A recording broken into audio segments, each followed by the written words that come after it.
Beats Planet.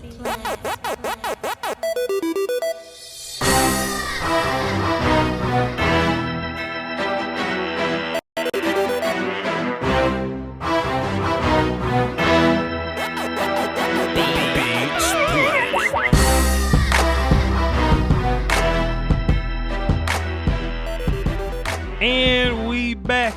Boy, if y'all could just hear some of the pregame banter me and Lieutenant Dan kind of hit y'all goofy asses upside the head with. Salute, salute, salute. Everybody, salute to y'all that come through.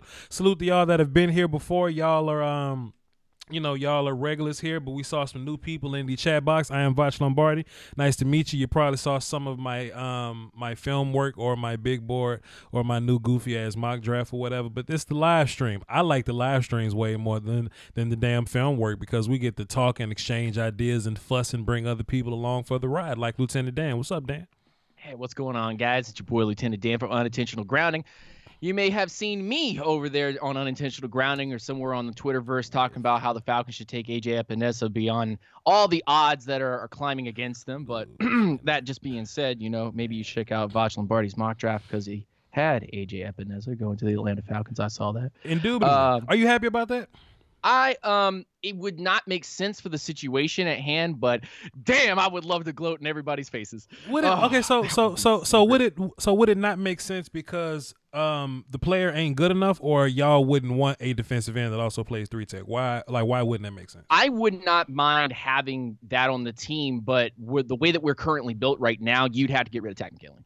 Fuck him. You would have to move Tat McKinley, and you would still have to bring in another veteran to take the snaps with AJ because you can't depend on AJ to come in year one and, whoop some of the premier left tackles or right tackles in this league. And I'm not saying that the confidence level isn't there for AJ Epinesa, but let me just, no one rookie has all that power, right? I agree. And I would say can take over the whole game. I would say that's the beauty of the draft. You're drafting AJ Epinesa because Tat McKinley may not be there next year. You know what I mean? I want CeeDee Lamb to come play wide receiver in Dallas. We don't necessarily need a number one receiver, but if a rookie contract is 5 years, Cooper's only guaranteed 3 and Gallup only got 2 left. That just makes sense to me. You know what I mean? I think you just draft for that, but but that's neither here nor there. Let me put this on the screen. There we go. That's my big, stupid, goofy ass top 50 big board that I only do once a year because I change my mind so much. What I want y'all to do, first of all, I want y'all to follow directions. And if y'all follow directions, I wanted y'all to cut the notifications on. If you did that, you watched the video earlier where I dropped the top 50 board. And if you did that, I asked you to take notes and come up with some shit that you was upset about or that you disagreed or that you really liked about my top 50 board so that you can show up and we can discuss. And if you didn't do that, you indeed did not follow directions. Me and Lieutenant Dan are here to kind of banter back and forth and things because the rumors are coming out in the draft or whatever, but I think a lot of that is smoke. We have no idea, and a lot of people that we think are gonna go early first ain't going early first, and people that like Josh Uche are being considered in the first round conversation. Saw somebody say that 6'4", 270 Clyde is in the first round conversation. So like I said, I thought my mock was perfect, but you can't account for the league doing things that aren't perfect. So I just want to hear y'all opinions, man. I just want to know what y'all think of these players, what y'all think of me, what I think of these players, and y'all can cuss Dan out if y'all want to. So Dan, did you see anything on my big board that jumped out to you as blasphemous BS? I mean, you know how you talk about trash when we talk about mock drafts? Like, you're like, mock drafts are dumb? Yeah, goofy ass mock drafts and big boards, yeah. Yeah. Big boards are dumb. I agree. But the views, though, Dan. Dan, you saw that mock draft shit? Yo, Dan, that mock draft joint hit 3,000 in a couple hours. Views, they love them. People love it. Do it. I'm going to say this. Looking at this big board, I can see from, and I'm not specifically calling you and your Cowboys stuff out, but I'm saying that sure. I can see how a fan of a certain team can rate a board differently, not only based on their personal beliefs of how things should be shaped, but also how their team shapes those picks and how they would be valued for their team. In a lot of ways. I would even say, if you look at the film and you know which player is there or potentially has a better ranking over another player, you still are using some of your own opinionative bias on some of these players. So I get why you did what you did and why you think about some of these players being over a couple of guys. And I don't hate it. I think it's pretty solid. I don't think there's too much that you can argue over. I think people are probably gonna go on a Tua rant, but fuck 'em. whatever. I really want you to get into that and kind of attack me and give me examples of that, because this is my big board that's just contrived of who I think the best players are. Now there are differences. There's a difference between a big board like a top 50 big board and a draft board. If this was my draft board, like Tua wouldn't be on it. Like what else? Like running backs wouldn't be on it. You see what I mean? Like if no, I get it, but it's right. like those influences though. Like whether or not you are consciously doing it, you might be subconsciously putting players in certain places, not only because you think they're better than certain players, but also your team biases kind of rub off on that too, which is a respect thing, because by watching the film, ranking these guys, taking the time to look at the talent, you not only are putting the players in the right places, but you're also, kind of subconsciously putting these guys on the board, giving kind context. of the way that you would take them for the Cowboys in a lot of ways. So with a super particular example on my board, point it out and tell me where I did that at. Just one. Just one? Sure. Would you be saying because why is Grant Delpit number 11? Is that where you're going with that? Because the Cowboys may need safety, so you don't. I mean, Grant there are Delpit definitely people that will argue against and for CeeDee Lamb being basically the number one wide receiver on the board, because he's fantastic, and also being above Derek Brown, because he's amazing. Grant Delpit, he's amazing. Warps. Well, that's simply because I think CeeDee Lamb is a better player than Delpit, Brown, and Wirfs. Now, I think Wirfs is a better guard than CeeDee Lamb is a receiver, if that makes sense. But CeeDee Lamb is a better receiver than Wirfs is a tackle. So depending on where you got Wirfs, he'll kind of move around a little bit, if that makes sense.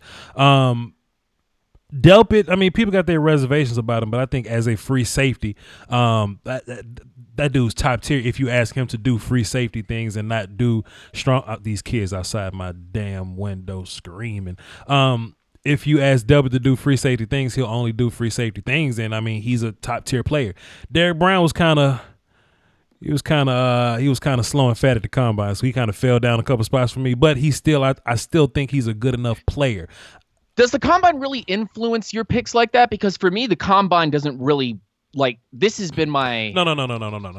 Like, okay, this is my thing about Derek Brown. Combine, eighth combine that I've really paid attention to and ranked players. Absolutely, and it doesn't do that for me. So I was saying it doesn't do anything other than uncover dirt on top of statistics I need to know. So I was saying that to make fun of Derek Brown because I like to make fun of Derek Brown. But even if you watch the film, though, like if you watch my film sessions or whatever, I think if Derek Brown lost weight and played 3-tech, he'll be a better player than he is currently at 1-tech, right?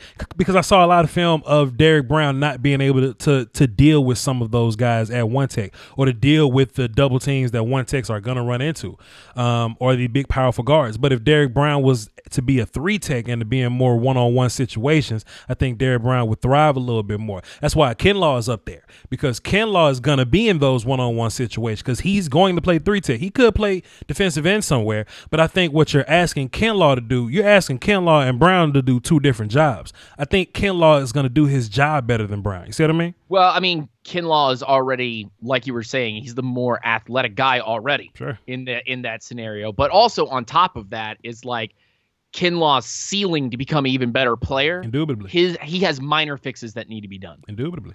Absolutely. There are not technical things that need to be done with Derek Brown, but there may need to be 2 to 3 years of player body development to get an NFL body onto Derek Brown and allow him to flourish at the next level. Indubitably. 100%. And that's why, looking at this list, I see plenty of guys that have already the athletic traits or are very sound technically in your top 15.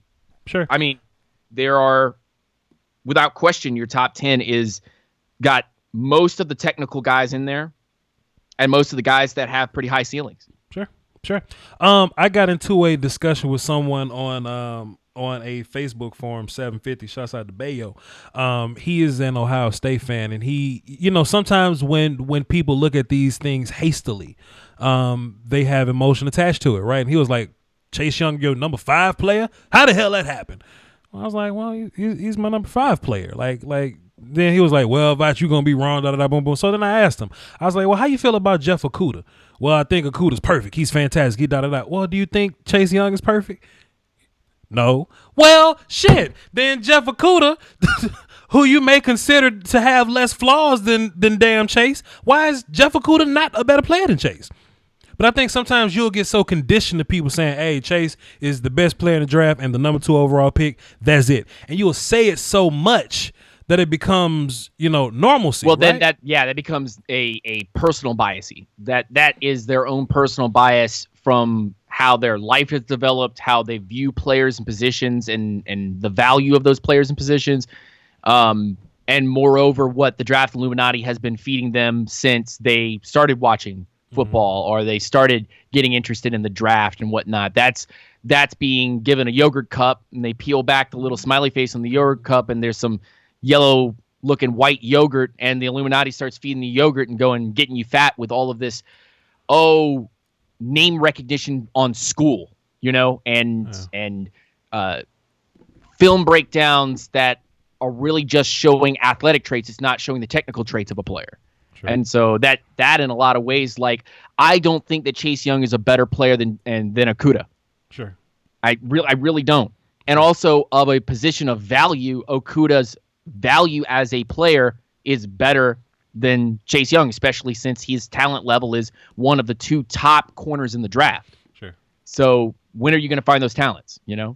Like, you can find great corners throughout the whole draft, but when are you going to find talents like Okuda that come basically fresh out of the box, ready to go? Fresh out the box. Stop. Look and watch. Ready yet? Get set. It's all that. Greg, what the hell you want, man? Hey, Voch. How you doing, man? What's up, my guy? How about you?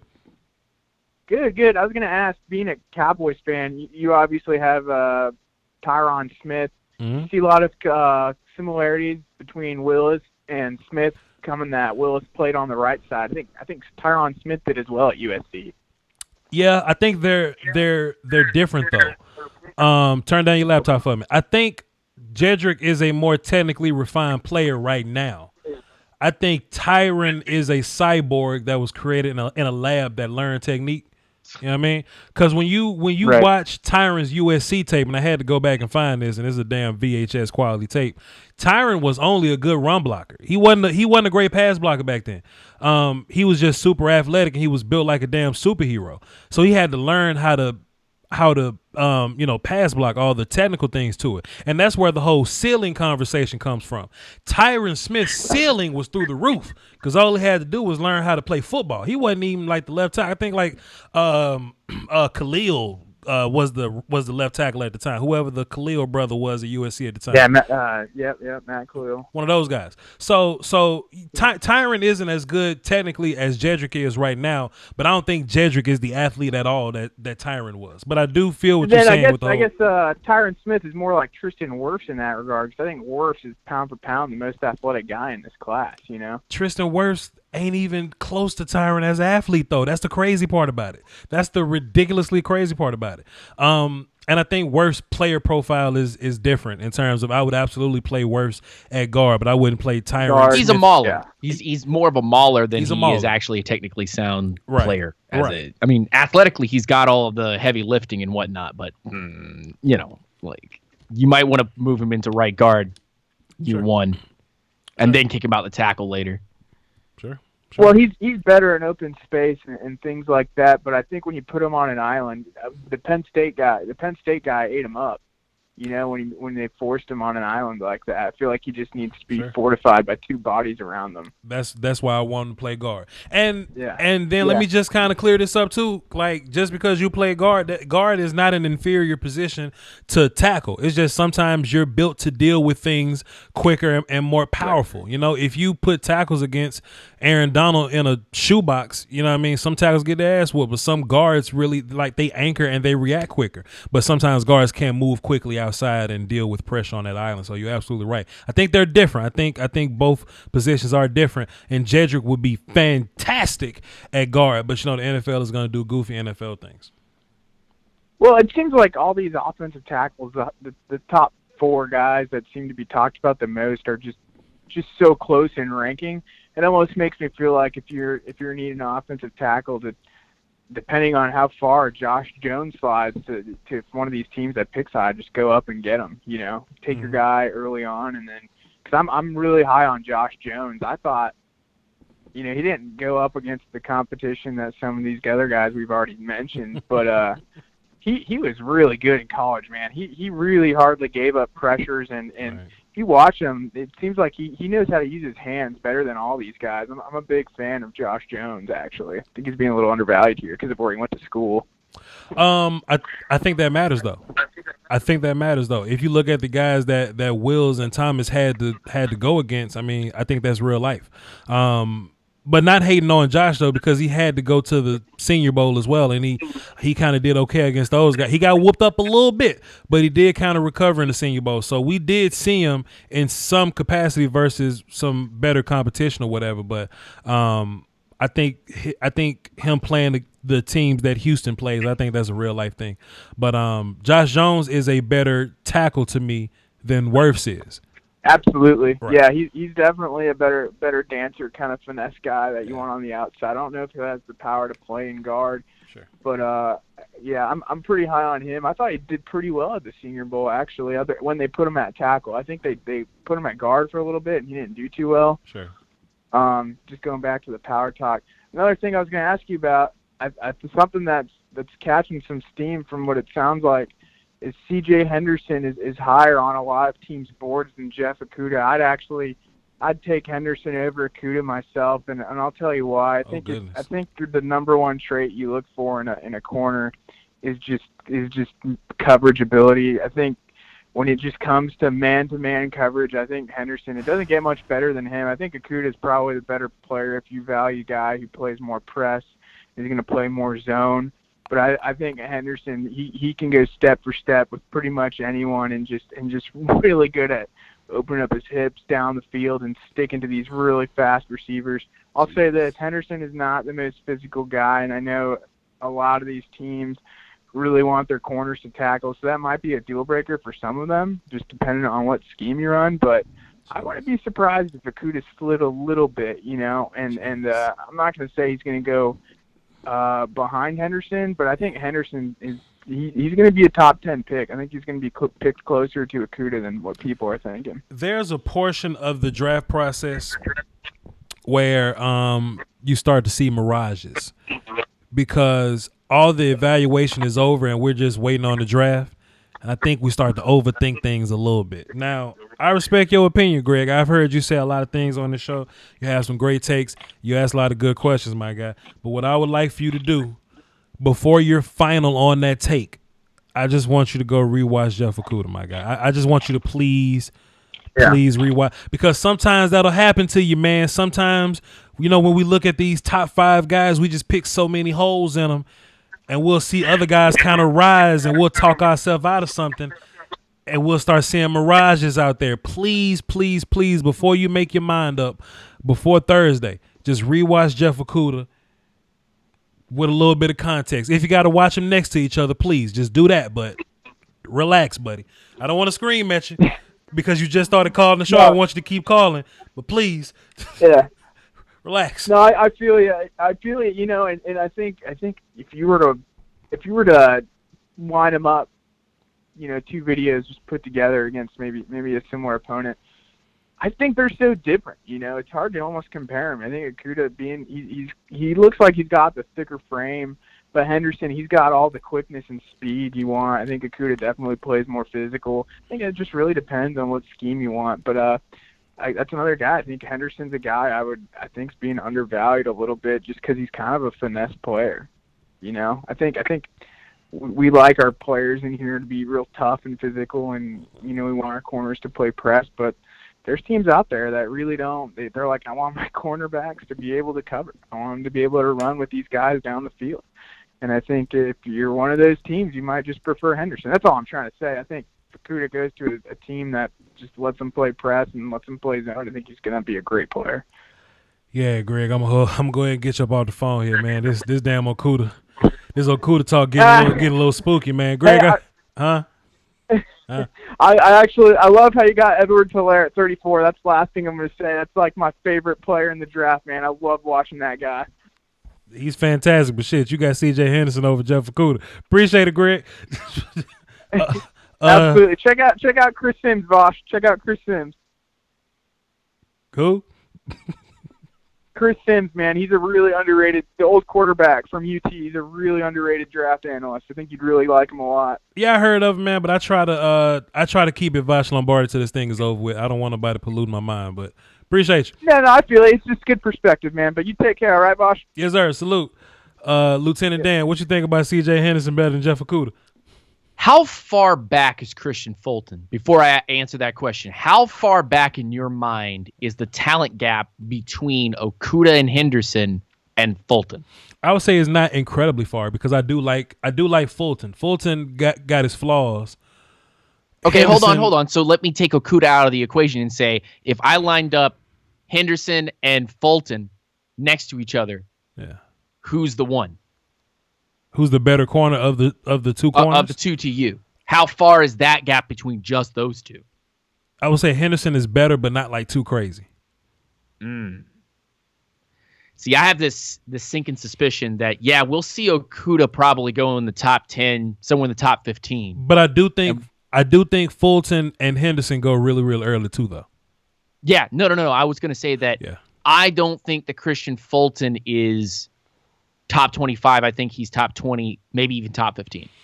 I think we're going to see three corners go very, very early, very, very quickly, because teams are this corner class is shallow.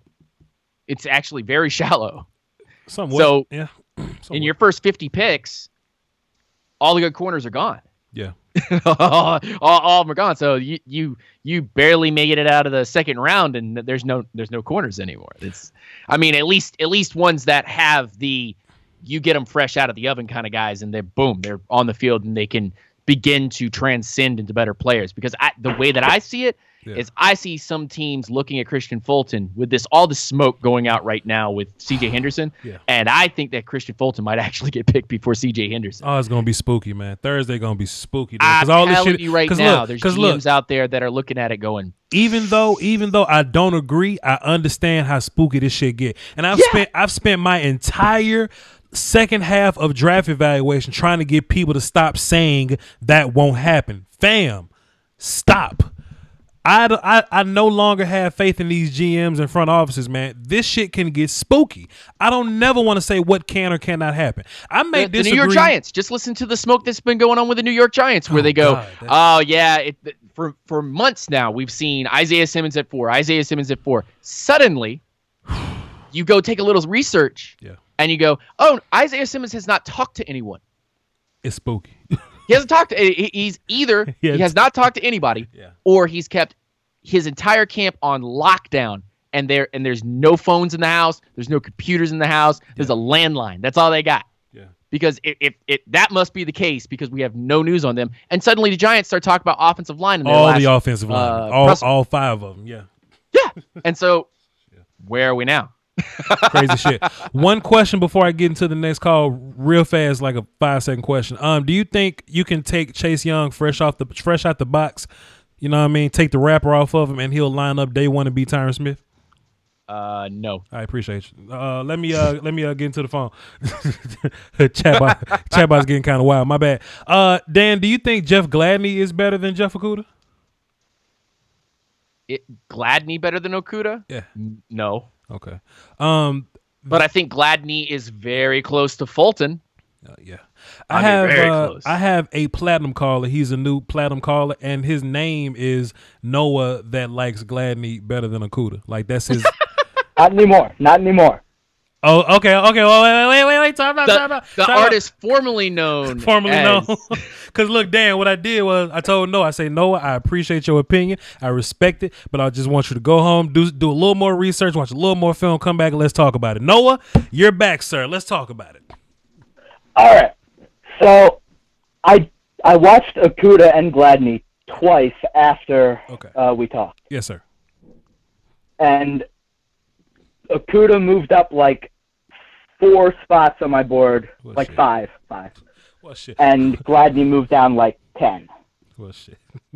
Wait, time out. Wait a minute. So I have Gladney around like 27. Wait, time out. Hey, yo, And Dan. I have- Wait, time out. Wait a minute. Hey, yo, Dan. Look at my phone board. Can you see my phone board? It literally says I see it. Noah that likes Gladney over Okuda. I was so sick when I saw this, I had to put it on there because next time you called, I was going to No, scream. now it needs to be the artist formerly known as. Artist formerly known.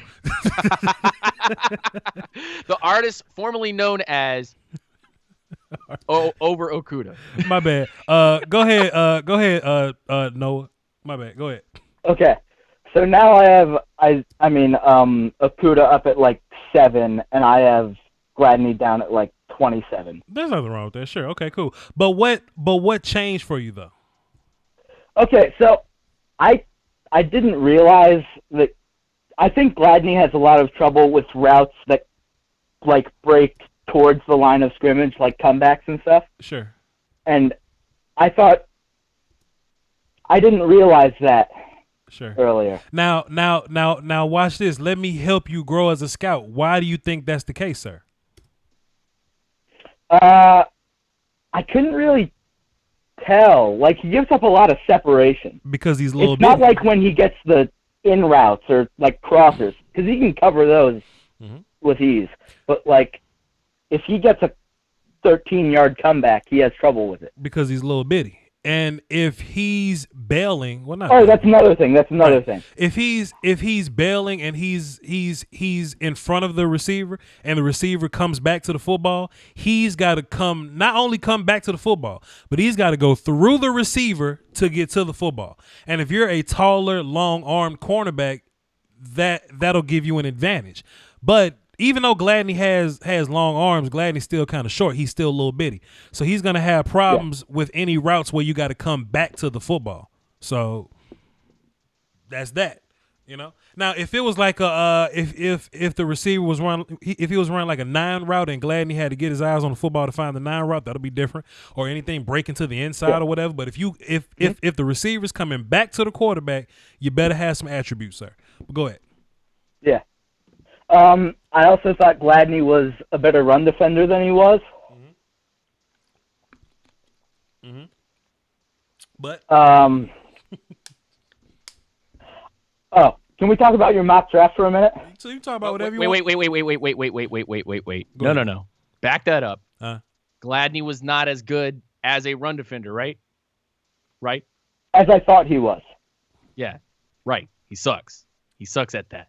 It's bad. It's not Yeah. good. I thought he was like okay at it. I didn't think that he was like Boy, amazing. Boy, oh boy, that damn due diligence, boy. Boy, that due diligence just come back and get you, don't it? I feel you. Talk to me about the mock draft though, Noah. This is a safe place. I'm glad that you called back to talk about what you learned, my guy. Go ahead and talk to us. Okay, so I don't think CJ Henderson at 9 was the best pick available. Okay. For the Jags. Okay. I think they would rather have Tristan Wirfs. Like, if I were them, I would rather have Tristan Wirfs or Becton. Okay. Because their offensive line is bad. Okay. That's And, cool. like, once you get past... What? No, go ahead. So, I feel like once you get past the first round of the draft, like, the offensive line pool just evaporates. Let me ask you this, Noah. I just thought about something looking at my chat box, and my chat box is kind of giving me an idea of this. So when you were evaluating Jeff Gladney the first time, did you only watch highlight tapes? No. Okay. Because you know what? Sometimes people their whole evaluation is watching a highlight tape, and yeah. and that'll kind of lead you in a dark place sometimes. But I got you. Go ahead, my good sir. Finish what you were saying. Sorry for cutting you off. Oh, okay. So I feel like if they wait, because they have a ton of picks in this draft. Like, I could see them going offensive line at like 20. Okay. But I don't think that they would say, well, they should say, I feel like they should say, okay, we have Tristan Wirfs and Mekhi Becton on the board. Whichever one we like more, we should take. So, like, I like Becton more than Wirfs as a tackle. Okay. So I would take Becton. Okay. But Wirfs would be my number one guard. Okay. Yeah, nothing wrong with that. I agree. All right, that's pretty much all I got. I appreciate it, Noah. Salute to you, Wait. CD Lamb and Jerry Judy. Hey, dog. Don't be yelling at me on my show, though. This is my show. Don't be Sorry. Don't be screaming at me on my show. This is my shit. Okay, go ahead. CD Lamb and Jerry Judy. What's that? So I don't think CD Lamb's that great of a route runner. Oh, wait. So I live near Philadelphia, right? Okay. And I'm a Cowboys fan. Okay. And they're talking about the Eagles trading up to like 8 for CD Lamb. Okay. And they were talking about it, and this dude was like an NFL scout or whatever, and they were like, CD Lamb's a great route runner. Well, And they called him like the best in the class. Well, that's not true necessarily, but okay. I know. Yeah. So I prefer Jerry Judy over CD Lamb because of how good of a route runner Jerry Judy is. Is route running the only metric in which you grade receivers? No. Okay. I think Lamb has better hands. I think Lamb's way better after the catch. Okay. I had a rough time thinking about how well him after the catch would translate to the NFL. I think it translates because his after the catch is more of a shoulder up thing than a physical thing. You know, people say that Lamb, you know, is a physical runner. I disagree. I think he's a tackle breaker because he's avoiding people. He's not lowering his shoulder and running people over. He's not physical like the Tennessee guy. Sure, like Derrick Henry. He's gauging distance and angles. No. Juwan Jennings. Sure, fine. Same thing. Okay, University of Tennessee. Okay, sure, right. Okay, yeah. Cool. Juwan Jennings runs people flat the hell over. Absolutely. To where CeeDee Lamb gauges distance and angles and takes small steps to make people miss and avoid him. And he combos that with his contact balance. That's how he's hard to tackle. And I think that translates better. That translates better than just flat out running people over. So I think it does translate to the next level. Sure. Because I agreed with your statement for months. I just rewatched Jerry Judy like for the 4th time. Okay. And I was like, wow, he's a really good route runner. It's fantastic, yeah. And I also think he disappears a lot in games. I think his pro comp is Amari Cooper. I don't want to say Jerry Judy disappears because Alabama was the fucking greatest show on turf. They had 4. They had 4 first-round receivers and a gangster at running back. So I don't want to necessarily fault him for disappearing. I just want to evaluate, you know, when he was, you know, in motion and all that. When he was, you know, doing whatever. But I got a lot of callers. Noah, artist formerly known as Noah that likes Gladney over Okuda. Appreciate it, my guy. I'm glad you came to the light. All right, see ya.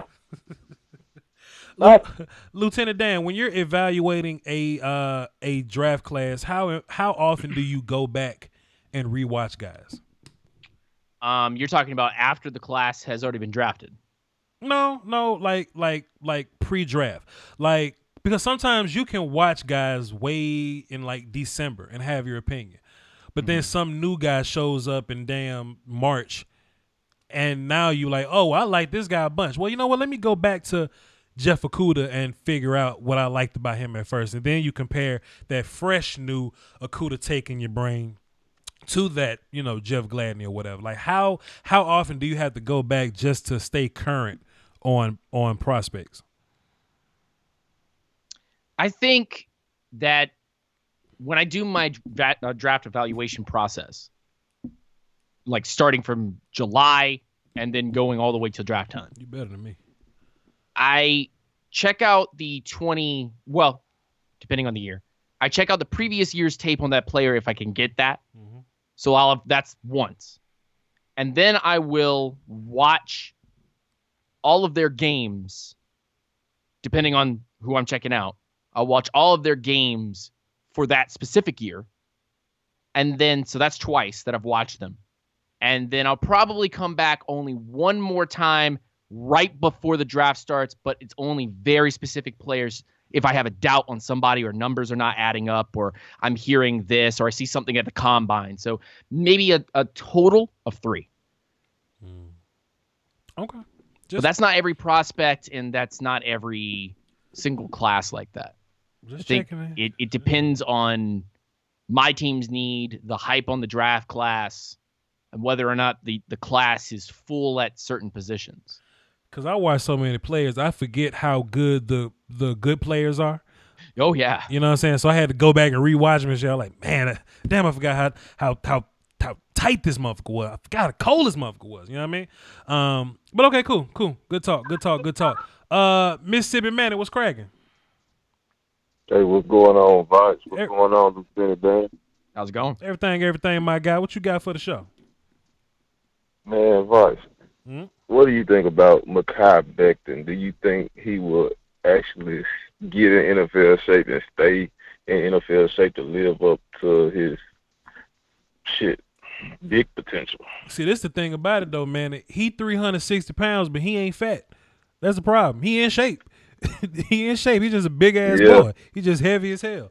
So I don't think he got a problem with being in shape. You know what I'm saying? So, if anything, when he get to the league, will he learn his technique and things like that? Like, will he put in the work to learn how to play offensive line? Because he don't know how to play offensive line. He just know how to move people.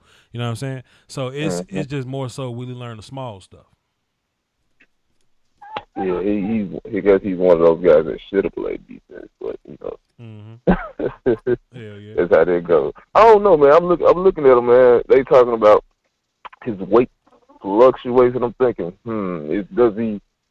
I think he has the Zion Williamson syndrome, where he's big, he's muscular, but he is, some people can look at a piece of pie and gain weight, don't even taste the pie. That's me. I think he may be one of those guys. You know what I'm saying? That's me. I could think about peach cobbler. I'm gaining some weight, boy. Like what the hell happened? But when you look at Becton, I don't really see his weight fluctuating. Though. I mean, I don't know. I mean, shit. The doctors know more than me. I don't know, but I don't see that problem in him. So you think he can stay at 364 and be who he's supposed to be? That big ass boy can move, man. So I think he'll be straight. I think he'll be fine there. I think he'll be fine, but they might make him try to lose 5 pounds or whatever. But hey, shit, leave him high. You know what I'm saying? If it ain't broke, don't fix it.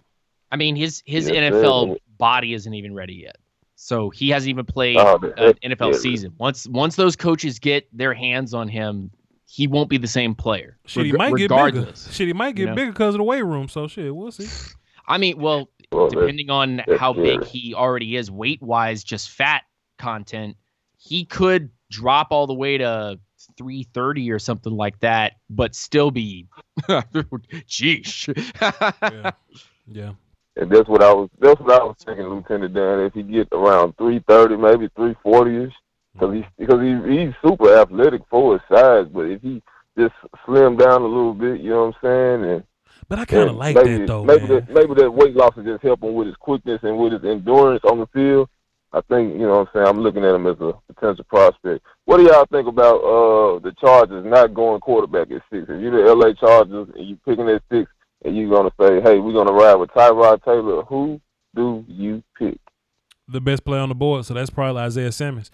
And I think Isaiah Simmons would be a real good fit with them if he's there. I don't know if he's going to be there necessarily. What about Okuda? If Jeff What about Okuda? If Jeff Okuda's there, take Okuda. Sure, just take the best player. You can't miss. Get the best guy.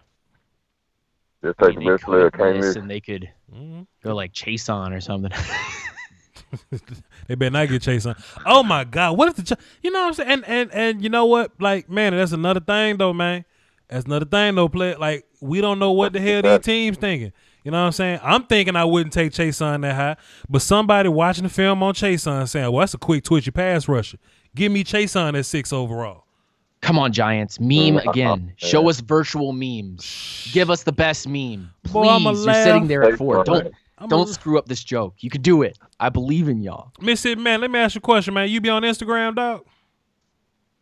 No, sir. I do not be. I'm going to tell you, YouTube is my social media. I don't have a YouTube channel. I need to get one because all I mess with is YouTube. Are you aware of the Instagram battles that have been going on lately, sir?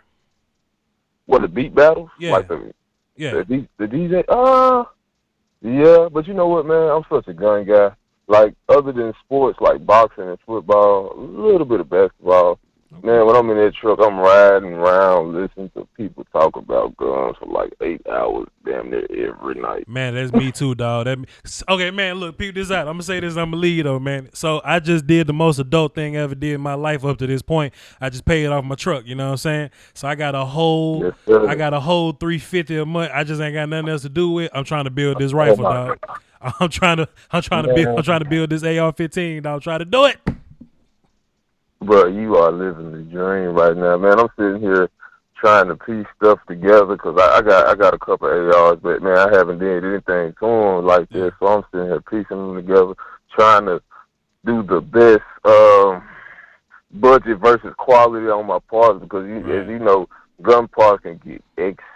You know what I'm saying? I'm looking at these Hollow Sun red dot sights. I'm looking at who's it? Old light laser combos and shit. And then I got a Mossberry 500 tactical, you know what I'm saying? I'm thinking about throwing a Black Aces tactical rail on it, you know what I'm saying? Man, so, don't play. Man, that extra $450 a month, oh my God, man, I wouldn't know what to do with myself. Yo, man, stay tuned in, man. Stay tuned in because I'm going to have a second YouTube channel where I'm going to talk about stuff like this. But I'm going to get back to football, though. Appreciate you, my guy. Thanks for calling in. Yes, sir. Salute, man. Y'all have a blessed one. Yes, sir. Take it easy. I tell you what, man, Lieutenant Dan. Me and Dan was in Dallas for the draft or whatnot, and I told Dan, I say, look, man, everywhere we go, we safe. So we went to this barbecue spot in Dallas or whatever. It was some homeless people that was kind of talking to themselves, just walking around, and Dan was kind of looking at him. I say, Dan, we good. We good. No, I mean, I like it, even if you had not pulled it out, I would have been like, so we gonna jump this guy when he tries to jump us? Like, I ain't touching nobody, Dan. I'll go low, you go high. You know what I'm saying? Like, no, sir. 574. What up? Who this? What up, man? It's Common Nonsense. Hey, what's happening, man? What you got for the show? What's good? What's good? Man, I'm trying to get a little philosophy, some big board philosophy 101 here. Let's do it. All right, so I understand that the tight end group isn't that deep this year, right? Right. Everybody's telling me this. I'm hearing it from everywhere. Right. So I'm watching you drop your top 50 earlier. Right. And you explained the theory behind your big board. Yes. And tell me if I'm wrong. It's not where these guys are going to get drafted. That's obvious. There's no 4 running backs going in the first round. Mm-hmm. Everybody knows that. Right. It's what they do at their job. Right. So is there not one single tight end that does their job overall well enough to be in this top 50 over maybe any one of these 4 running backs? No. And it's no, because they whacked this year. Help me understand. Help me understand. Now, if okay, so let me see if I can get an example. Like if TJ Hawkinson was in this class, he'll be on the big 50. You know, maybe like, you know, Noah Fant or something like that. But this class of guys, I'm just not seeing it. You got some guys that block really well. You got some guys that can catch the ball. But then you got some guys that are balanced, but they're just not good enough. You know what I'm saying? So you're wishy-washy? I'm just a little wishy-washy on them. So like Kmet, Bryant, I just don't see them being good enough. Albert O, my guy from Virginia. They can move around a little bit, but I don't see them being complete enough to make my top 50. Claypool is the only guy that's interesting. You know, he was a receiver, but people are putting him in. I was going to suggest Claypool. Yeah, people putting him in the tight end conversation, but I mean, Claypool ran a 4.4, but he don't run it on film. I just see him as a slow ass receiver. So if he gonna do slow receiver things, I can find a receiver that can do. But is that eye test that he's failing? It's just not enough as a receiver, though. It's just not enough. As a receiver? If you say Voch, would you rather? Okay, so who's your best tight end? I like Komet. If you ask, I think he's more all around than everybody else. You know, I think he's built well. I think he plays well. I think I agree that the overall class is weak. Don't get me wrong. I understand all this. Sure. But it just seems to me that Komet, maybe, because he's my number one, does his job all around at least enough to maybe be in the conversation in top 50. In my opinion, Jonathan Taylor as a running back, Neville Gallimore as a D tackle, Lucas Niang, and that's 50, 49, 48. Lucas Niang as a guard, Troy Dye as a linebacker, Julian Okwara as an edge guy, Cushenberry as a center. All those guys do their job better than Cole Kmet to me. You know where Komet is actually on this board, right? You believe that? Where is he at? 51. You know what? He could in fact be 51. Cole Kmet could be 51. He just didn't make it enough in the top 50. You know? So I totally agree it's a weak class. I totally agree. Sure. I'm just looking through and I'm seeing 4 running backs. Sure. And I know that that's not where they're going, and I understand your theory. Absolutely. And I'm trying to apply that to this year's tight end class. Which of these running backs? They said the same thing about Kittle. You know, so I'm just trying to think about all this and put it into perspective. And I see Akers at 41. I don't believe he does his job all around just as good as Komet does. Cam Akers is fantastic, but his team is trash. Trust me on that. Well, Cam Akers is incredible. Well, okay. Well, I'm just trying to understand theory, and I get that the tight ends aren't deep. I'm just trying not to make the same mistakes that other people have made over the last couple of years. I don't think Kittle is a good example necessarily. You know, Kittle's a good player, but it's not uncommon to find good tight end play, you know, in later rounds. I don't think that's very uncommon. I think Kelsey's also like a late round tight end or whatever. I just think tight ends generally shouldn't be drafted that high anyway because of their position. You know, Hawkinson was that goes against the theory. That goes against the draft theory, though. No. Right? I'm not necessarily talking about tight ends and my big 50 board. I'm not talking about tight ends in that way because you could be a good tight end on a big 50 board and not get drafted high. I'm just saying in general, you were saying, well, what about Kittle? Well, I mean, Kittle's a good player, but Kittle may not make somebody's top 50 board. I just think that's a real life thing. Like the 51st player can be a good player in the league. You know what I'm saying? Agree. Totally agree. Right. That's all I'm saying. I totally agree. I'm bouncing ideas off you, trying to make you think.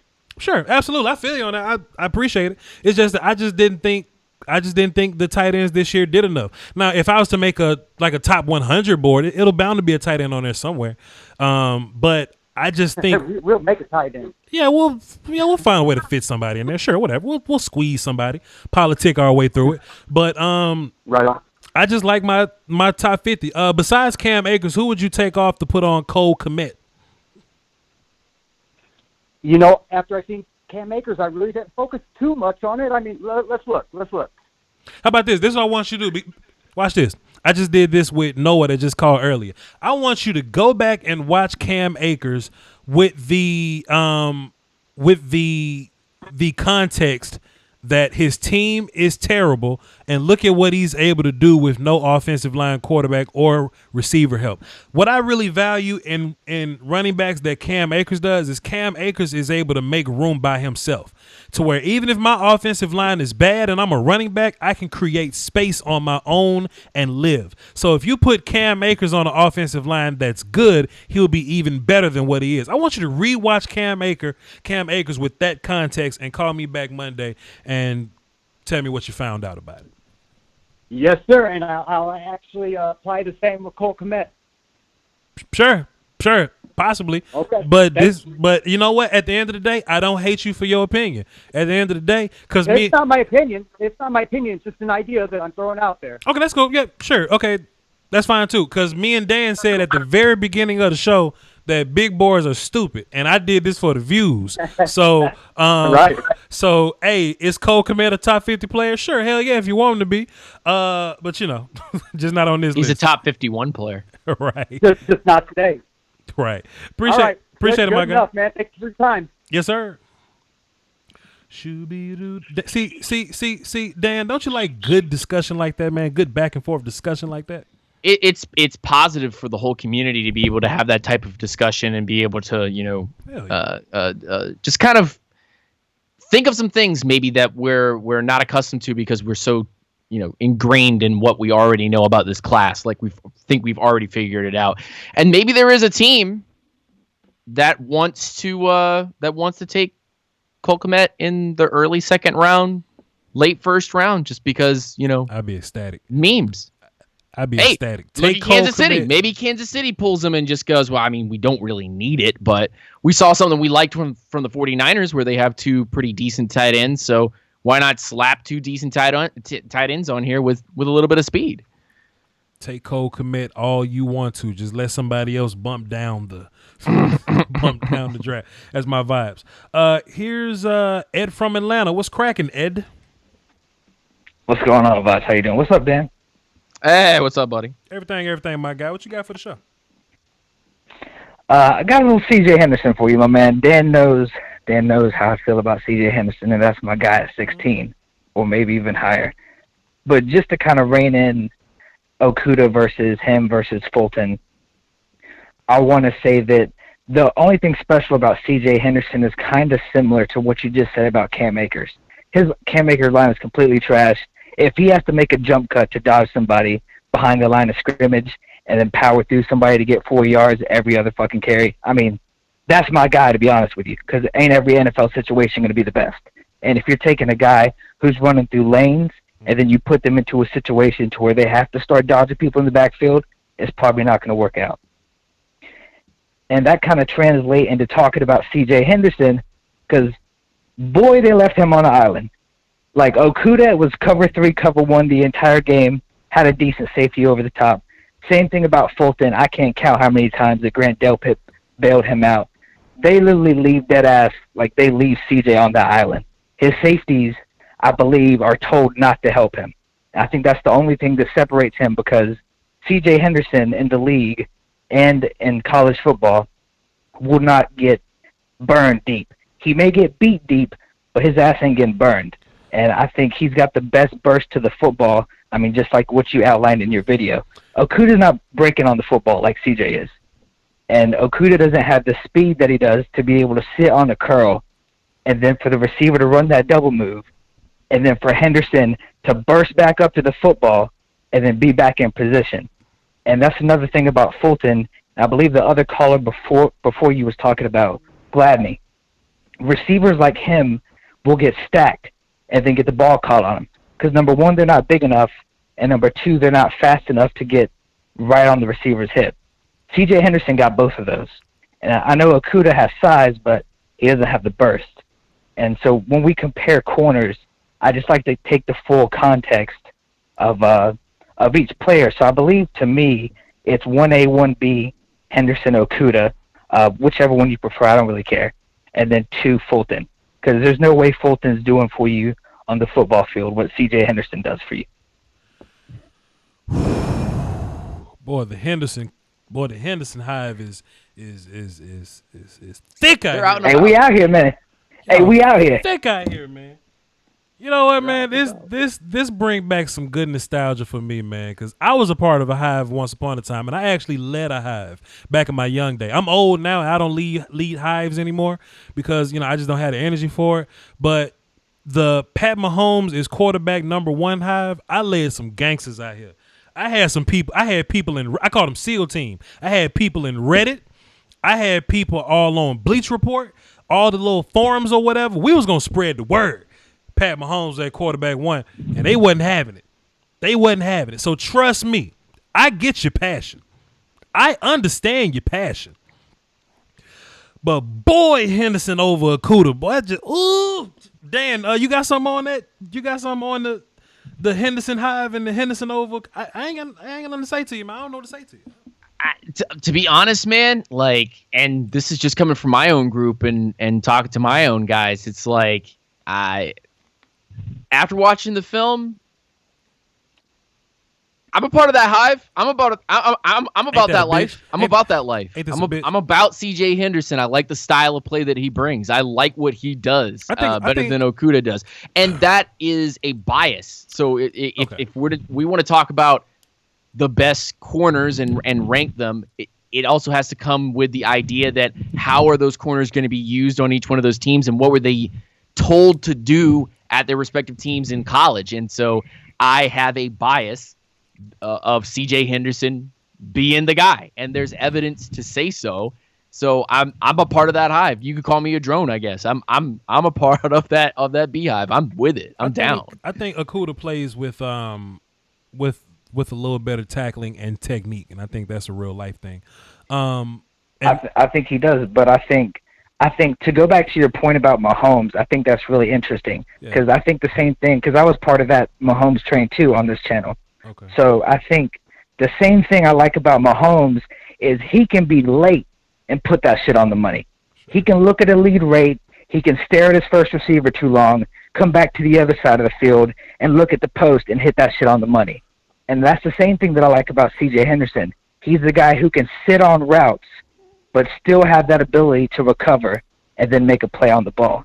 And I haven't seen Okuda do that because he hasn't been asked to do that. But on film, we both know that CJ Henderson has better speed and burst off breaks and in and off breaks, and I think downfield speed as well. I think there's a difference between book smart and street smart. Sure. And I think CJ Henderson has street smart. Like, he's not clean like you want him to be, but he can make it up and he can play dirty. So you're saying he's a better football player than Okuda, but Jeff Okuda does things by the books a little better, you say? The scheme and how they played Okuda is similar to some other corners that I've watched in the past that they're going to translate well in the league, but you have to ask them to do a certain thing. But like aren't those types of But that's not a bad corners? thing though. That's not a bad thing. That's not to deter you to take Okuda under CJ Henderson. That's just the type of player that you desire. I'm not going to scream at y'all for two reasons. For one, y'all ain't calling me wrong, so I'm not going to scream at y'all. And two, I know y'all have done the research to come up with this, with this line of thinking. So I'm not going to scream at y'all. But it is interesting that this recently happened. The same film that we had in December or January or whatever is the same film that we got as of recent. And this Henderson over Okuda thing is incredibly recent. So, hey, Dan knows I've been on this since December in his Discord. We've had this discussion. I know you're not saying and me. I'll say this too for skills as well. Not to cut him off, but when you see Okuda and you see CJ Henderson, one guy is going to be that technically clean guy. The other one's going to be dirty and down in the paint. And those two camps, for whatever it's worth, will translate to your NFL teams in one way or another. I think that there are plenty of teams now that the talk has come through that it's that second look, like we talked about, Voch. Like, how many times do you watch a guy in a year? We watched him once, twice, and I think we've watched him a third time and finally come away. That guy, for us, does it more than Okuda does it when we've watched him a third time and go, okay, yeah, right. If I could take to me, it ain't even about Henderson versus Okuda, Voch. In my opinion, like I could care less who you pick first. In all honesty, it's just like a preference. I get it, whichever one you pick. If you want to go with the slightly higher upside with the speed with Henderson, or you would rather have the fundamentals of Okuda, I don't really care. But I just get tired of seeing that just because CJ Henderson can't tackle, you just want the respect. Means he's not a good corner. Because like you showed in your video, and also the bench reps, he ain't a bitch. this man is not a bitch. He ain't soft. Just because you can't tackle somebody don't mean you soft or a bitch. Right. Because he's the only corner that I've seen, Voch, in my opinion, that pressed Chase with no safety help. Sure. And followed him everywhere he went into the slot. Punch him in the chest. And he's the only one that could move Chase. So it's not to say that CJ is soft like I see people say. Yeah. It's to say that there's a difference between Fulton because he's bigger than Fulton, he has better speed than Fulton, and he played better than Fulton and with less help than Fulton. I can't find a reason why he's better. He got sacked less times than Fulton. Fulton had more penalties throughout the year of holding. I mean, he got bailed out a lot of plays from Grant Delpit as well. Sure. So when we want to talk about Gladney Okuda versus Henderson, that's cool. I'm not fighting you either. But when it comes to other corners like Gladney versus Okuda or Fulton or Diggs or anybody else, there's a big difference. And I think that's why CJ Henderson, in my mock draft, I had Henderson being drafted 9th overall. I think Henderson probably going to go in that range, somewhere higher than what we think, like 7, 8, 9, 10, 11, somewhere up in there. I do think Henderson's going to be drafted there. So I do like Henderson. And what gave me the respect is seeing how he battled Jamar Chase. Like, Chase got like 3 touchdowns or some goofy shit like that because Jamar Chase is Jamar Chase. But the reps where Henderson did kind of put hands on him, he looked impressive against the best receiver in the nation, So I feel what you're saying, man. It's going to be interesting, man. We'll see what happens Thursday. Appreciate you, my guy. Ed from Atlanta. Great insight as always, man. Salute. Yes, sir. I'll take it easy now. Yeah. Peace. Oh, man. Great conversation. Great conversation. I saw something in my chat box that had my attention for a little bit. Okay, yeah. So Dan, I guess this is a Chris Sims take. He says they're copying Chris Sims. Does Chris Sims say that? Is that where the latest hype came from? The latest Henderson over Okuda hype? I don't know anything about Chris Sims. Like, I'm not trolling. I have no clue who Chris Sims is. That's what I be saying. I have no idea. I really absolutely don't. Like, I don't know if any hype has actually come off of Chris Sims or what even is Chris Sims a beat writer? Is he like a radio show guy? Like, I didn't know who he was until I saw his face. I've seen his face before. He's he worked for one of these NBC or something, one of these entities, one of those little one of the letter networks. He works for an online version of a letter network somewhere. Absolutely. Yeah, I just watched film NBC, and did my research on my own and came away with my own thoughts. I could give 2 shits what Chris Sims thinks on a player. Greg Goodfellow, he's talking in reference to him saying that Henderson was better than Okuda earlier. Greg Goodfellow said, Voch, I told you I wasn't crazy. Well, Greg, just because Ed from Atlanta called in to agree with you, that don't mean that you ain't crazy. It could just mean both of y'all are crazy.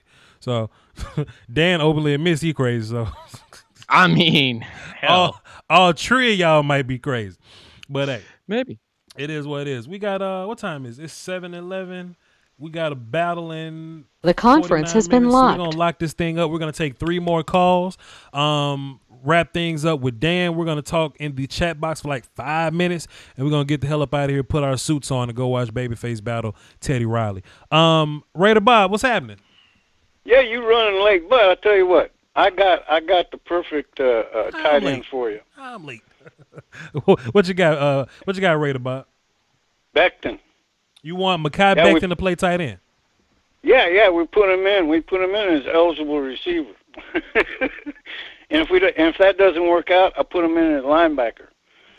I don't hate it. I don't hate it too much, Raider Bob. I wanted to give you props. Okay. I saw your thing your draft last night, right. And you give me Jason Kinlaw or Javon Kinlaw, right.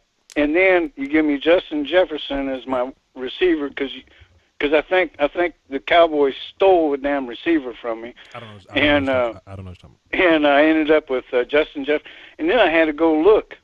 Say I didn't know, but he's a good receiver.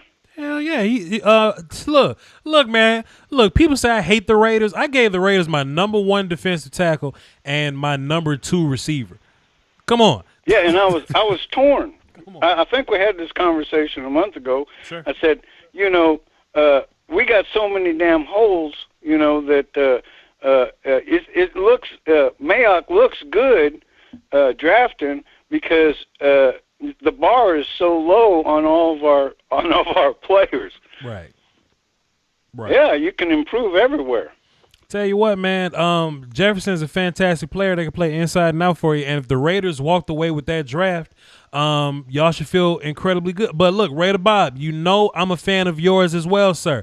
But let me be 100% honest with you. I know I drafted Kinlaw and Jefferson to the Raiders. I don't think the Raiders draft that well. No, I don't think they do either. I think Gruden screws everything up, and and then he just gives Mayock the rest of the draft and say, "Go save my ass." Possibly. His drafts are always backwards. Oh yeah. Oh, and CJ Henderson. Oh yeah. I was looking at him. I was hoping we could get him. I was hoping that the Raiders he would be there at 12, so that we could get him. And like if all the receivers were there, because it's deep. The receivers are deep. I know we need receivers. I know we need it bad, but we can pick up some good people later. Sure, that's possible. I'm not the biggest fan of trading back though, because I think that's just getting cute sometimes. Like get the best guy, that's there, and whether exactly. And where the Raiders are at, I think y'all are in two good spots to get a good player. So keep your picks. Yeah, but we got nothing in the second round. And who's that guy in Seattle? The GM in Seattle. He always trades back, and man, he builds a team. This the problem. With his draft pick. This the problem though. First of all, y'all don't have a second round pick, but who cares? Because y'all got 2 first round picks. So that kind of evens out. But the thing about Seattle is their first round picks they normally draft terribly, but they just do well with the day 2 guys. They like to get guys like Rashad Penny and L.J. Collier in the first round, but then they make up for it with their, with their second, third, fourth round picks. So maybe Mayock's helping them out because we ain't doing too damn good with our first round picks. Damn, I gotta say. Damn, I don't know, Raider Bob. We'll see. We'll see about it. What else you got for me, Raider Bob? That's it? No, that's it. I gave you props. Okay. Yeah, and of course, excuse me. I love your show. Right. You guys are doing great, and just keep safe. Appreciate it, man. I'm inside. I'm cool. Appreciate it, Raider Bob. I ain't going nowhere. Salute to you, my guy. You take care. Yes, sir. Take it easy. Yo, Dan, I thought he was. Dan. Yo, Dan, I thought he was going to hit me with a butt. He was like, yo, Voch, I'm going to give you props. I love your show. Everything is cool. Normally, butts come after that. I was waiting on the but what, Raider? Oh, man, the chat box is D-Rogue Bear. The Rogue Bear. He says, Voch, do film on Josh Jacobs from his rookie year. Nah, but I appreciate the super chat, though. I try not to go backwards too much. I try not to go, way, way, way backwards. The maximum that you should ever go back on a player should always be the year before his draft. So you should always have 2 sets of tape. Yeah. The junior season, I guess, and the senior season, or the sophomore season, the junior season if they leave school early. Yeah, Pull Up Dan says Raider fans are cool. Nah, the handful of Raiders fans on my channel that tune into the live streams, they straight. But Raiders fans as a whole, I can't stand a Raiders fan. Like, I don't know where when you have one Saint fan in a room, it's fine because they can act normal. When you put 2 Saints fans in a room, suddenly the mood changes and somebody's got like this ego above everybody. You put a whole herd of Saints fans in a room, and suddenly you don't know what they're speaking, and it smells like swamp. And you get what I'm saying? Deuce is cool. Deuce Wyndham's cool. Yeah. But when there's 5 Deuce Wyndhams in a room, you know what I'm saying? I have that same theory about winning record Giants fans. Because Giants fans for the most part are cool, but when they winning, all of a sudden Eli is great. They front office is really good all of a sudden, you know, shit like that. Their fan base stick with the team and shit. Like, no. I've been sitting here since day one. And Day one. And We're draft finally really coming well. around, boys. Like winning record Giants fans are terrible, but they've been losing. Toxic. So they've been chilling. They've been losing, so they've been chilling. But boy, when Giants fans winning, I can't deal with it. We got 2 more calls. We're gonna get the hell up out of here. Catch that Teddy Riley versus Babyface. Spinny JP, what's up? Hey, what's going on? Everything, my guy. What you got for the show? Oh, love the show. Brookhaven in the house. There you go. Appreciate it. Yeah. Quick question. You take a coin, you flip it, you put a linebacker on one side, and you put a safety on another. Okay. Whichever you get heads or tails, that's who you pick in the first round. You asking me? What do you think about that? You asking me would I be happy with that? Yeah. Hell no. Linebacker or safety? Hell no. I want to pick my guys. I don't want to leave my fate in the hands of a coin flip. What if I like receiver? What if a really good offensive lineman on the board? No, sir. What part do you watch football, right? Yeah. Of course. Break it down and everything, right? Uh-huh. Where did Dallas struggle at last year? They struggled in a lot of places. On defense. On defense. Sure, that was one place. Okay, sure. Linebacker. Okay. And safety. Okay. You go back and look at every game they lost. Either Dak didn't play good, I ain't gonna put everything on Dak, or they ran the ball down our throats. As a Cowboy fan, I can make an argument that if your D-line was better, your linebackers would be better. And if your pass rush was better, then your safeties would play better. Chat, I don't like where this is going. I talked to you last year. I said, we need to go get a dog linebacker last year in the draft. And we didn't go get a dog. And we ended up getting bit in the butt behind your boy not making it with injuries, and Sean Lee can't get to the tackle. Which linebacker? Is that true or not? Which linebacker would you have drafted last year? I don't know, a dog. We would have found somebody. I'm just asking because, I mean, dog linebackers kind of run out quick, and we didn't have a first-round pick last year. So, second round then? It wasn't, second round. It wasn't no dog linebackers in the second round. Oh, okay. All right, okay. Well, what about this year? It's some guys I like. I don't know what you would consider a dog, but it's some pretty cool linebackers this year. Hey, if Simmons falls to you at 17, would you put him at linebacker? If Simmons falls to me at 17, he must got a dead body in the trunk. But if he did fall to me, if he did fall to me, I think the best place to play Isaiah Simmons would be Sam linebacker, because then he could easily transition into a nickel corner. I'm sorry, go ahead. No, go ahead. That was it. What'd you say? No, that I think this was a lineman from LSU. They talking about Dallas should pick. Should you switch him over to linebacker?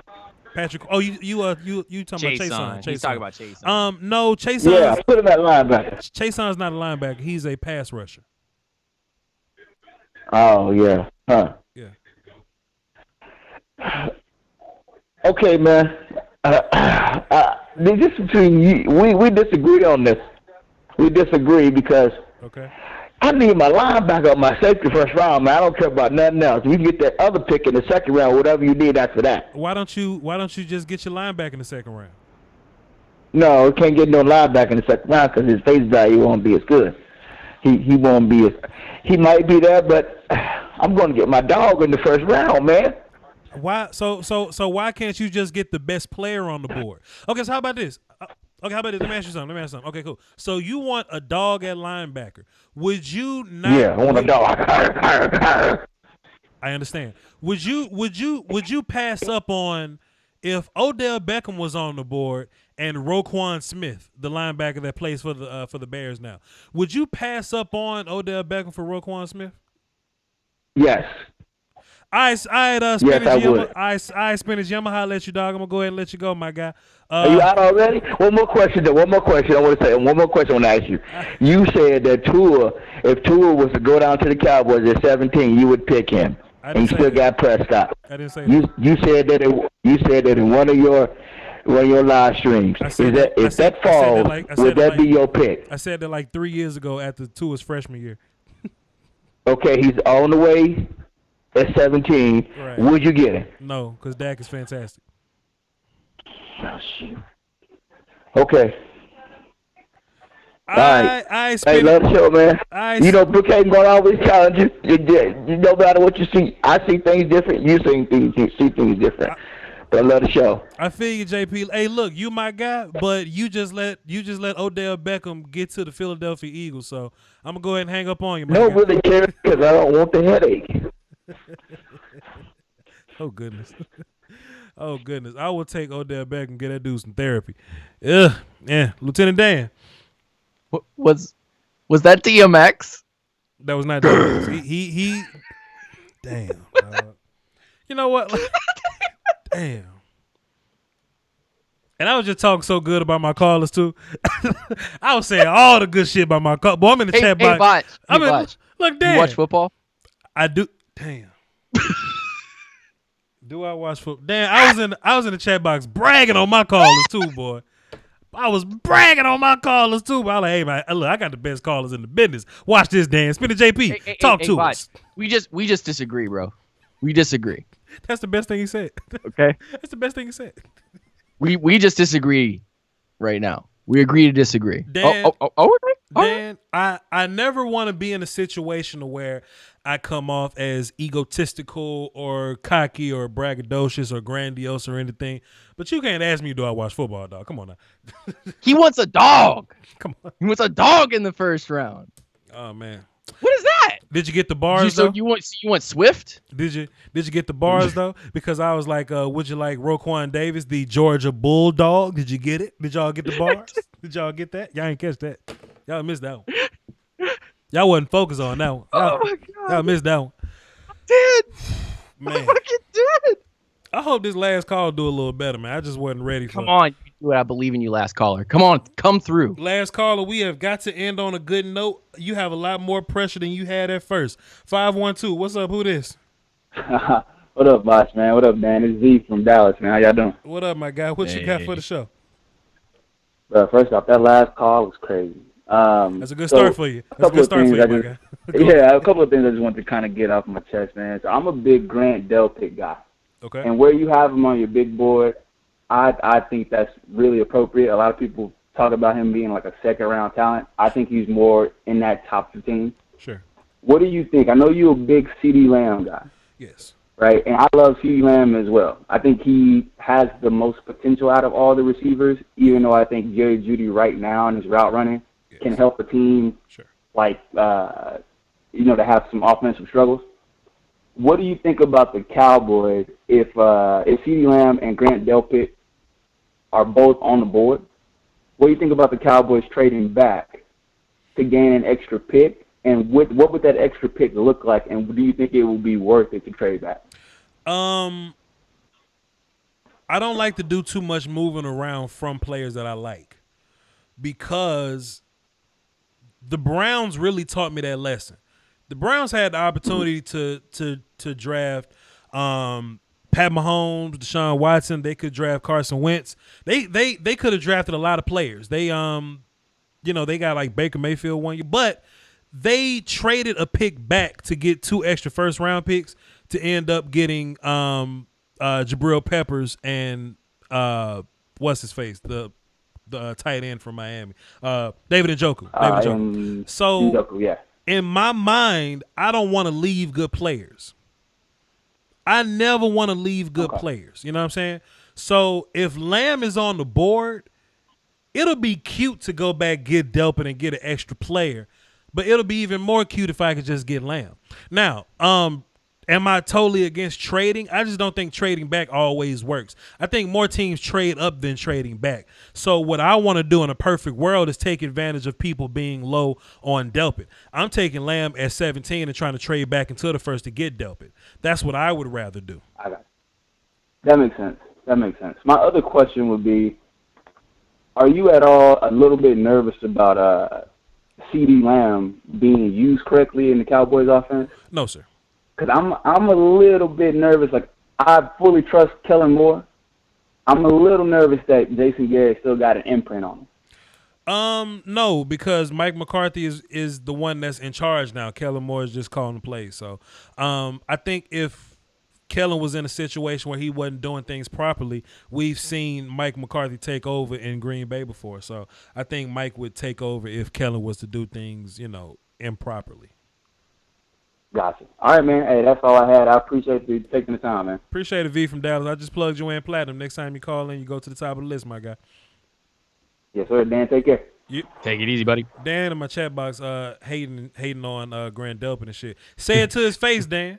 Say it to his face. No. I got somebody with me. Mike Larry said, where did he say? Here it is. Delpit the man until he plays an accurate quarterback with a running back. Huh? I thought it was funny, but okay. I see you just going. Hell no, that shit made my back hurt. I hated it. Yeah, I can't stand it. That's what I was looking for. Oh, fuck that shit. Made my I was looking ass for itch. a much more emotional reaction from you there, but it was more of a confusion and lack of real effort and energy. Yeah, I hate it, man. Chat box, I'm giving y'all a smooth ass 5 to 10 minutes to ask questions. Me and Lieutenant Dan will answer them for you. For whatever reason, if y'all couldn't call in, if you talked up all your anytime minutes, if your Obama phone and your trap phone got shut off and you can't do nothing but type in or whatnot, this is your time. So, talk to us, chat box. What do you got to say? Lieutenant Dan, I think this was a pretty good show, my good sir. I think it was too. I think that the whole show was full of info and information that is, again, we think that we know everything about this class until the moment we don't. Do I watch football? I don't know, man. Do you watch it like that? Damn. When are you replacing Travis Frederick? In what round? I'm replacing Travis Frederick in the 3rd round of the 2019 draft. Connor McGovern is going to be your new center, my good sir. You know what's really funny, Voch, is that's not actually your worst caller. Oh no, I've all time I've had worse callers. All time. I remember a specific call. It might have been about 2 years ago when things started getting real hot. Mm-hmm. When your channel started kind of getting that fire and people were like, "Oh yeah, Voch Lombardi." Sure. That's something I'll say on Reddit. Sure. There was that one guy that was absolutely bad shit. That was. What was he saying? I don't remember what you talking. What was he saying? He was saying something about one of the players from 2018, 2017, and he just would not let it go. And you were trying to cut him off to try to get him out of the paint, and he just was going. I don't remember, Dan, but I believe you because I got a cold ass track record of screaming on people. Man, it was heavy for real. My screaming on people I've been threatened and I've threatened people back before. It's been pretty bad. If the Vikings trade up to the Browns at 10, and Thomas Becton or worse are on the clock, who you taking, Voch and Dan? Why the Vikings trading up to 10? The Vikings trade up to where the Browns are at, what was that, 10? 10. Yeah, to get offensive line. It would have to be because they really like Kinlaw. Yes, Kinlaw gets to that point. Maybe they jump. Yeah, it probably wouldn't. It probably wouldn't be an offensive line thing. I don't know. Or they might jump up to go get a guy like Simmons. One of those guys, yeah. Yeah, it would probably be like Kinlaw, Simmons, or if they just I don't know, Okuda's at 10. Yeah, I'm not saying that's so specific though. I'm not saying it. AJ Terrell at 17, Voch? That shit made me sick, dog, and I hope it don't happen. They've been talking about it, but I wouldn't be happy about it if the Cowboys took AJ Terrell in the first round. I wouldn't be happy. If they took him late first, I'd feel a little better. If they took him second, I'd feel great, but I'd be Here's another one. Marlon Davidson get close to the top 50, Voch? Do you think that Marlon Davidson is right outside the top 50? Marlon Davidson is on my top 50 board. Marlon is 25. He's 25. Oh, 25. Yeah. Huh. Then I guess that guy's blind. Nah, he wasn't focused. You sure Ken Law is 7th? What about his knees? I'm not factoring injuries in on my big board. How high are you on Zach Moss? I'm high. Dan is as well. Even the best talent evaluators are. Wait. Where's that? Nah, I'm scrolled up a little bit. Oh, I'm scrolled up a little bit. Actually, the goods 5.28. I've only been wrong like 3 times. One time was like Hunter Renfrow. And that jury still ain't out on him. I still need 3 years, but I mean he looks solid. But whoever his like trainer is that got him running fast now, like shouts out to that dude. But yeah, I mean I haven't been wrong too much. Epinesa has Patriots written all over him. Cowboy. Your team would be terrible. He probably talking about somebody else. Okuda didn't have to face Jay Marchese. Yeah. Dan, that's something else I always talk about too. I would love a junior versus senior bowl where you get 3 practices of junior versus junior, senior versus seniors in an all-star game where they like play against each other. That's how you can better differentiate what you would get from a Henderson and a Jeff Okuda and Fulton and all that. Just an extra step to evaluate players. I think that the entire draft needs to be the combine needs to be revamped. Yeah, I think the combine needs to be completely revamped. Yeah, I agree. Like there's not a lot of drills in there that really show us anything that we didn't already know. Like players with all of their stuff on, their helmets, their pads, all of that extra weight, even if it's not really that much, but that extra weight can really show that a player can go with the pads or they look really slow without them. Like they're faster than the players that are slower with pads on. Who should the Giants take it for? I can tell your notifications ain't on, but it's all good. It's all good. Troy Dye can't get off blocks. I think they're debating Troy Dye versus Willie Gay Jr. It's just up to y'all. So who does Voch take at 17? It's CeeDee Lamb, like every day. It's CeeDee Lamb. Yeah, it's CeeDee Lamb. I would like CeeDee Lamb. Would you trade up for CeeDee Lamb? No. I wouldn't trade No? up. I wouldn't trade up. So if and this was a question that was in there, what if the Eagles jump up to 11 or 10 and end up taking CeeDee Lamb? I think that'll be irresponsible. How do you counter that in your draft? What's the next person that's potentially on your board? If things fall like how the usual mock drafts fall, like that certain players are in the teens usually. I just continue to, run my course. If CeeDee Lamb's not there, then take the best defender that is there. One thing I think Cowboy fans are missing is that we're either going to take the best receiver there, or if all the receivers are gone, we're going to get somebody really good. I don't know who that's going to be. I don't know what position it's going to be, but somebody's going to fall. It's more than 16 people. Like, according to the Hate Cowboy universe, there are 20 people that absolutely won't make it to 17. You know what I'm saying? Like, there are 20 people that won't make it to 17, and that math don't even add up. So somebody got to be there. Now in real life though, Dan, if I could be real for a minute, do I anticipate CeeDee Lamb being there? Nah, man, I don't think CeeDee Lamb's going to be there. No. But people ask me what's my best case scenario. I'm going to say CeeDee Lamb. I would want CeeDee Lamb. But in real life, man, it's probably going to be Chase Young. It's probably going to be Chase Young or like Fulton or something. So, it is what it is. The faster that Chase Young actually gets drafted in front of me, the I scream ease on my heart. I scream in happiness. But I need that for AJ Terrell too. I need somebody to love AJ Terrell and take his ass up off the board. I'd rather Chase on the damn AJ Terrell. Above 17? Hell yeah. In your dreams. Then why take him at 17?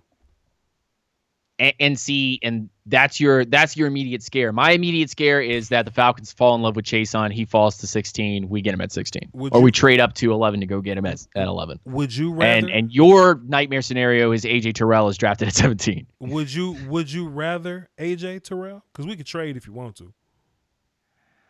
I'll take AJ Terrell at 16. And you're taking Chason at 11. I'm taking Chason at 17. Oh, no. You're taking him at 11.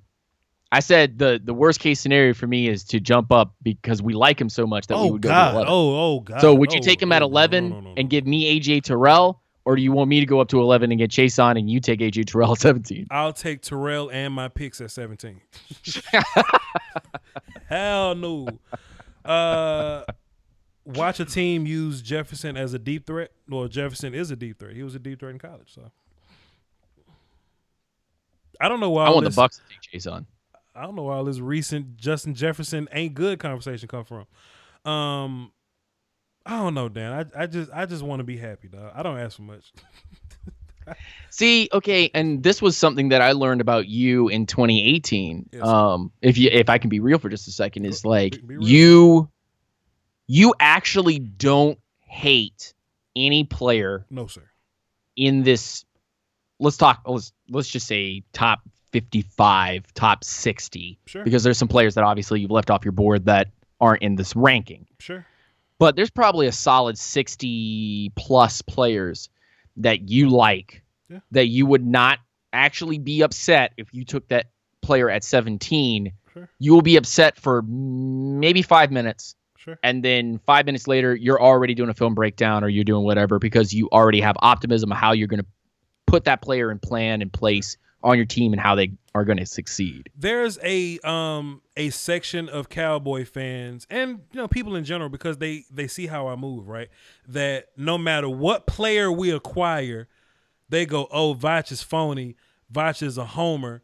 Voch likes anybody that the Cowboys get." That's not necessarily true. I just don't see the need to be EDP guy where I'm pissed off about everything. Yeah. Or I'm just pissed off about everything. For example, Van Der Esch, right? I wasn't the biggest fan of Van Der Esch, but my assessment of Van Der Esch was, man, look, if y'all watch his Oregon tape, he tackled everybody because nobody blocked him. But if you watch his other tape, everybody blocked him. So my assessment on Van Der Esch is if you keep him clean, he's great. If not, he's gonna have a problem with blockers. So that was my optimism. People say, "Oh, Voch, you changed your mind. You flip-flopping." Nah, it's just that I can't change shit. He on the team now. What you want me to do? What you want me to say? There are people that continue no matter how long that player stays with the team and no matter what success that player is able to gain. There are people that keep that hate in their heart. Dak Prescott. For the length of the contract. Dak Prescott. There are Cowboy fans. I'm just talking about any position. I know the easiest position to harp on is quarterback. Anybody can go to quarterback and be like, yeah, I'm going to harp on my quarterback. Because that's a commitment. There are Cowboy fans, and I know this for a fact because people suck. People fucking suck. There are Cowboy fans that can't wait till Dak do something terrible. They can't wait till he does something terrible just so they can be right and say, I didn't like Dak in the first place. There was a hive. There was a hive that I was part of. The Vita Vea hive. I was part of the Vita Vea hive. Yeah. I was like, this is one of the, if not the best defensive tackles in this class. Because big people ain't supposed to move like that. Big people ain't supposed to move like that. Yeah. And there were plenty of people that told me that he's no better than just an average nose tackle, should be taken in the second or third round. There were people that were telling me that they like Vita Vea, but he needs to lose like 50 pounds and play at 3-tech and a bunch of nonsense. And yeah, while the player didn't, in the first, maybe second year, he really was able to go out and do things. When he was on the field, though, the Bucs are a different team. Yes, sir. That woof. Mm-hmm. Indubitably, my good sir. Indubitably. I don't know, man. I've learned that no matter what form of media that you go to, there's a portion of fans of it that suck. Yeah. Video game community, football community, the gun community. There's a portion of people that suck because there's a portion of people in real life that suck. Kerryon Johnson made a tweet today. He says, "Man, if you could just make it to where the people that talk shit to you on the internet could see you in real life, Like the internet will be a lot more quiet than it would be, and that's real life. Like a lot of these people wouldn't talk as much shit to these football players. And the first comment up under that was, well, maybe you shouldn't get hurt so much. You know, some dweeby ass dude on Twitter. Like, shut your dweeby ass.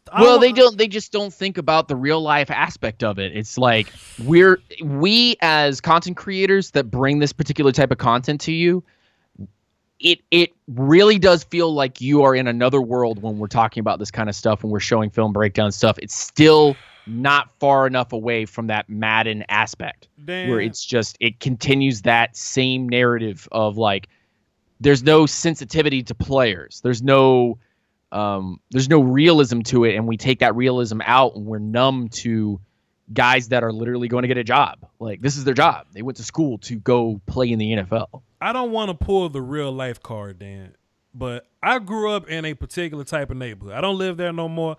Life is good, da-da-da, boom, boom, boom. But I grew up in a neighborhood where trolling didn't exist. I didn't know what trolling was till I got on the internet, Dan. You know what I mean? I learned what trolling and memes and shit and I learned all that at the same time. But the idea of... In 2018. At the same time. As soon as I started YouTubing. But the idea of I'm going to say some shit just to get you to notice me or just to get a reaction out of you, that don't happen in real life. That shit don't happen in real life. It's not real. It's fake. It's fabricated. And it only exists on this goofy little internet. And I'm sorry for people in my chat box because I know there's a lot of people that's like this. But it's hard to trust people that have a meme as their profile pic or whatever. It's weird to trust them people. Like, what you hiding, my guy? What you hiding in 2020? What you gonna say to me? There's a guy that tweets me all the time. The dude name is Jerry Jones, and he tweets me with a Jerry Jones picture in his Avi. He's a good dude. He has some quality football things to say. Fine. But I don't trust him because he got a picture of freaking Jerry Jones as his Avi. And the name is Jerry Jones. It's weird to trust people like that. I'm not comfortable trusting people like that. What are you hiding? But I'm learning. Dan. I gotta learn. It's a subculture, man. It's a subculture that you are never, ever, ever going to get used to, you know? I have one question before I get out of here. Yes, I'm sorry. I gotta leave too because Justin Mutabuke versus yes, go ahead. Gotcha. Go ahead. Just you guys had a FaceTime call with him 2 days ago. I did. Yeah. No, no, not just Mutabuke. He's the left tackle for Arizona State, Ladarius Henderson. And he's a true freshman there. He played last year, true freshman. Started 8 games, and he played against Bradley Anaya and Kenny Willikers. And he's been watching my videos since he was in high school or whatever. And he says he learned some things, which is interesting. He learned some things from my videos. So, but where the hell you get Justin Mutabuke from? Because I follow a guy with a blue check mark, and he's the one that does interviews for players. And Justin Mutabuke had a FaceTime call with the Cowboys. Oh, okay. I thought you said on my show. Nah, just my weekend. No, I never mentioned your show I'm at sorry. all. I'm sorry. I made this by me. My bad. Reset. What about just my weekend? He had a FaceTime call with you guys 2 days ago, so that's some interest in Justin Mutabuke. What do you think about Justin Mutabuke as a potential Cowboy? You probably saw Bobby Belt. That's the guy. He talks to a lot of Justin M. Yeah. He talks to a lot of Texas prospects or whatever. He just does work and I'd be pissed off. To get Justin Mutabuke I'll take AJ Terrell if I could not get Mutabuke at 51. Please. Anybody but him. Give me Galmore over Justin Mutabuke. I don't know, man. Mutabuke is terrible.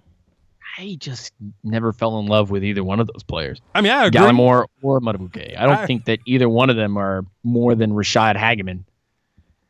I agree, but shit. That's the end of the conversation with those two players. Like, I wouldn't take either one of them.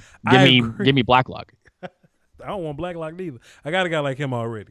I got Tristan Hill already, but I just feel like that was just a dude just a due diligence thing. But if I had to get Justin Madubuike, man, I'll be so. If I got AJ Terrell in the first round and Justin Madubuike in the second round, y'all gonna see a lot less enthusiasm from me, and I might cut the stream off in the middle of the second round and not even want to see who the hell we get in the third. I mean, I don't know, man. Yeah, I agree.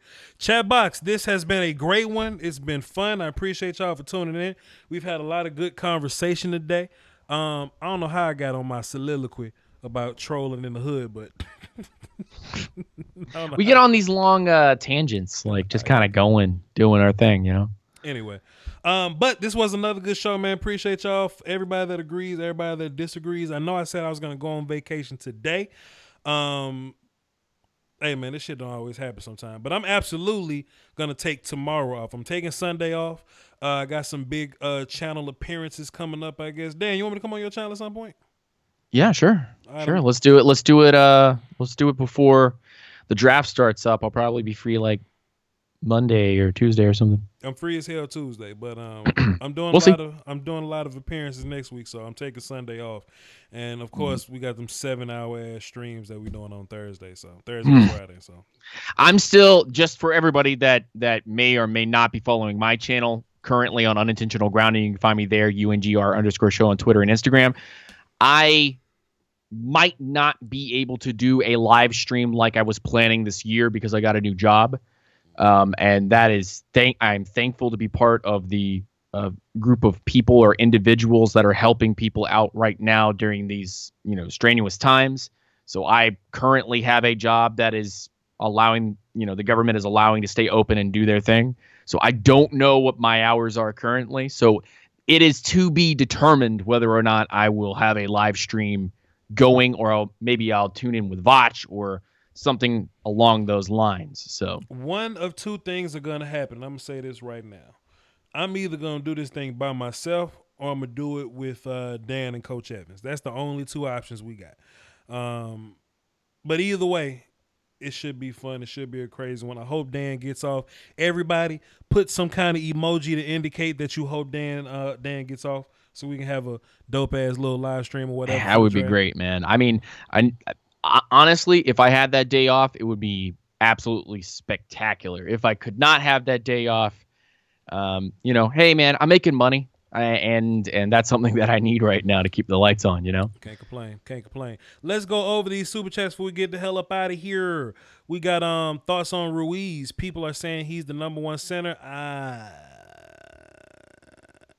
I like everybody. It just depends on where you get them. It depends on where you get them. You know what I'm saying? I'll take Ruiz in the third round, but I'm not. I wouldn't want to take him in the third round either because I got my center already. But sure, he's third round guy to me. I'm not taking him in the first like people seem to think. But that's J Hart RIC. Thank you, sir. Naeem, appreciate you, sir. He says McGovern would be a first round pick this year. Maybe second. But I do think he's one of the better offensive linemen in this class if he was in this class. Darug Bear dropped the deuce. He said Josh Jacobs look cool. Hey, Keon, appreciate you, dog. Dropped the deuce in the super chat. Thank you for keeping Amazon lit, my good sir. He says the Bucks getting Becton at 14, a good fit. Voch, question mark. Yeah, I'll take that. Sure, I'll take Becton at 14 if you need offensive line. You want Tom Brady to be safe so you can make that Super Bowl run. Yes, dead for life. Appreciate you, Keon. And the lunatic, que pasa contigo, mi hermano. He dropped 5 in the super chat. He dropped 5 in del super chato. He says, great show, Voch. Gotta hide the body in Simmons' car for him to fall to 17 to the Cowboys. If you hide a body in Simmons' car, I will testify on the stand to give you an alibi, my good sir. So we'll both walk away innocent and a new Isaiah Simmons on the team. At the end, the Goods 528 dropped a dime in the super chat, says stop trolling my Giants. Hell nah, but thank you for the super chat. Bo Bangley, YouTube, last minute, he says tell Dan hashtag Coffee Gang repping. Dan, what the hell is Coffee Gang? Coffee Gang would be my morning routine stuff. So when I do streams in the morning, there's Coffee Gang. Okay, cool. Coffee Gang. Yeah. Shouts out to Coffee Gang. See, there you go, Dan. You have outreach, even on my dumbass show. And hoping you're off work for the draft. Much love, both of you. Thanks for streaming. Salute to you, my guy. We want dogs. He say we want dogs. At linebacker. We want dogs. Appreciate you, my guy. Hey, Voch, you like football like that? You just come on here to talk about stuff like, or do you like you really watch that stuff? You know, I drop a lot of videos and talk over it, but I didn't look at it. I do film sessions with my eyes closed. You do highlight films? Is that what you do here? With my eyes closed. That's pretty cool. That's interesting. I just turn the chair around so I'm not looking at the screen, but I bring the microphone with me to talk on the microphone. Hey, chat box, this was fun. I'm going on vacation tomorrow. See y'all Monday. Y'all hold it down for the Doski Woski and the Peasky Whiskey. Maybe I'll have like a ranking video or something for y'all. When the weekdays start. Peace, y'all. Peace.